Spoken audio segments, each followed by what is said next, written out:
Okay, anybody that's been following my videos may have figured out that we do a lot of projects that are out in the mountains, and this is no exception.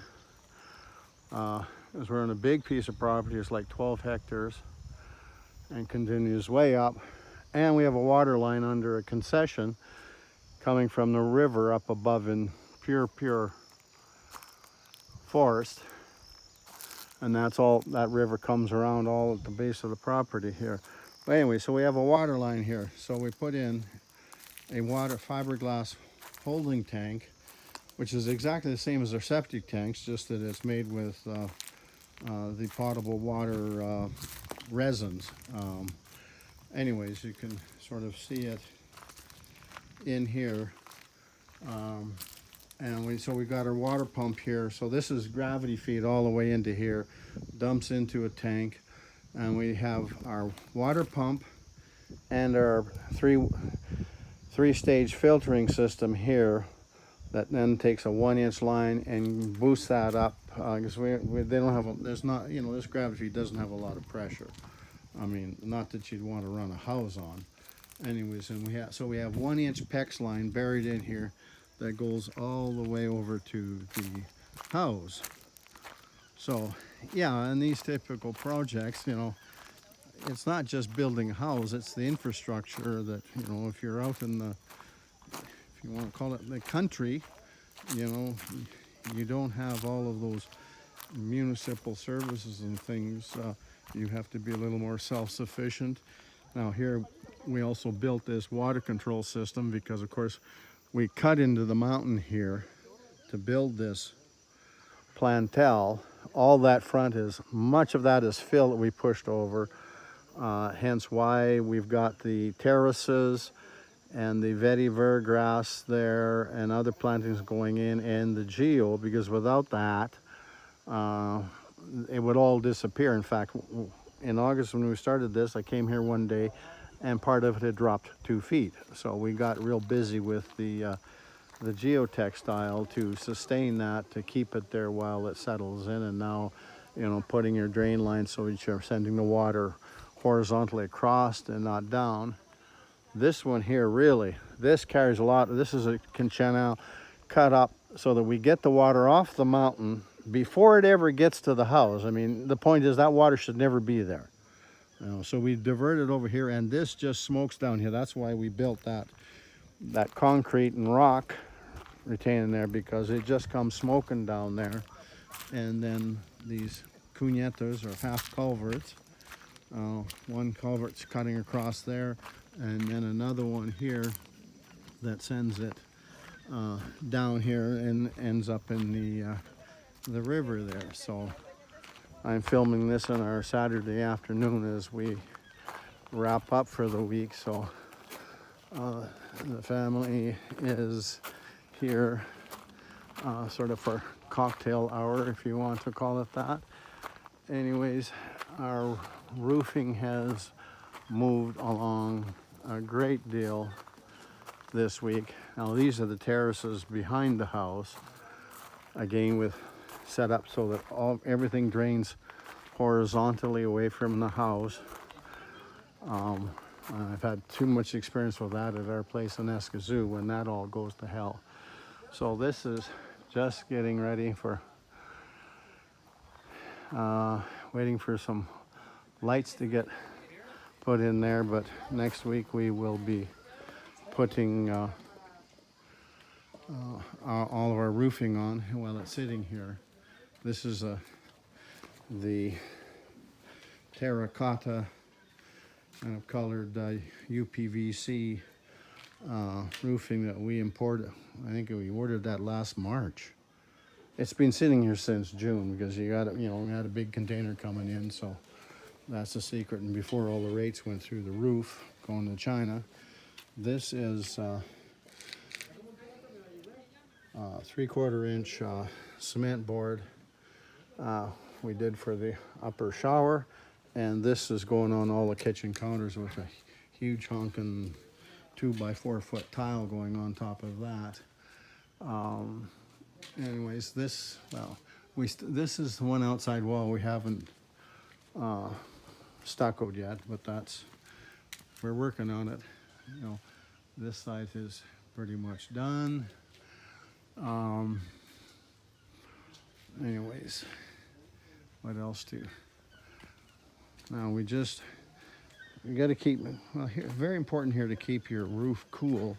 First, for the life of the material, and second is for heat.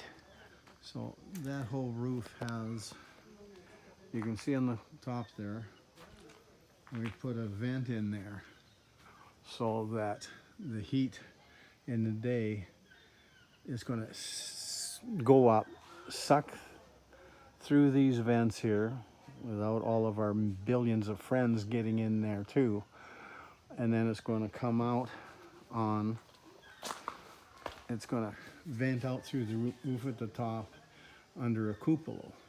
So in the day, the heat's going to, that's all air's going to rise, go out the cupola, and then late afternoon when it starts cooling down, it'll do the reverse process, and then it'll start spilling down, do a about face, and start coming through the cupola and exhausting out through the vent here. So anyways, we're just I'll just picked today our stucco final texture and color. Okay, we got much of the front terrace finished this week. Had some lights in. We're doing light intensity testing. Now you've got these nifty LED lights that let you pick your colors. 5 choices from 2700 Kelvin up to I think 6,000. So anyways, so this week we got, or last 2 weeks I guess, since we last did a video update. So this is a cement board ceiling panel in here with going between our truss rafters. So that's suspended in there so that there is an air chute underneath or above the ceiling board, an air chute there and another one above it. It's predominantly this one that's doing the work, and that is what I use all the time, is this R-foil made in Toronto that I use everywhere. Love the stuff. So anyway, so that's just this half of the roof just got basically finished today. Well, almost finished. We're putting a hanger in the center there to make sure that panel doesn't, well, because in time it'll get a belly. So because that's almost 4 feet wide, would no doubt do that. So now we're hanging that off of the nailers for the roof to give that support. Anyways, yeah, the same thing. We hung LED lights in here so they could see whether they're happy with the light quality they're getting. And well, no, not much has changed here. We're just short some flooring that I'm picking up on Monday. And we're about to start putting building the ladder there to go up to the loft. The bathroom has been sheeted in. Here we have, painted ceilings. We had to drop this ceiling to an 8-foot level so that we could put all of our plumbing for upstairs in there. So this is in stages of development. This is what we do with the panels. We basically mount our shower controls in there, have a hollowed out area of the styrofoam, and then we spray foam it in there, put a panel cover and spray foam it in, so for your shower heads, and then of course your cubicles for putting your shower stuff in. This is of course all a sloped floor here so that there is no curb. We still have a little divider partition to put in here. Oh, here's this foil. Like I said, what I love about this stuff is it doesn't compress, so that it's not affecting all this dimpling that screws would cause some of this crap foam back stuff. But unless you're a sloth, you cannot tear this stuff. Impossible. Can't be done. Can be cut with a cutter, but you cannot tear it. So I like that because that means it gets installed without having any damages done to it.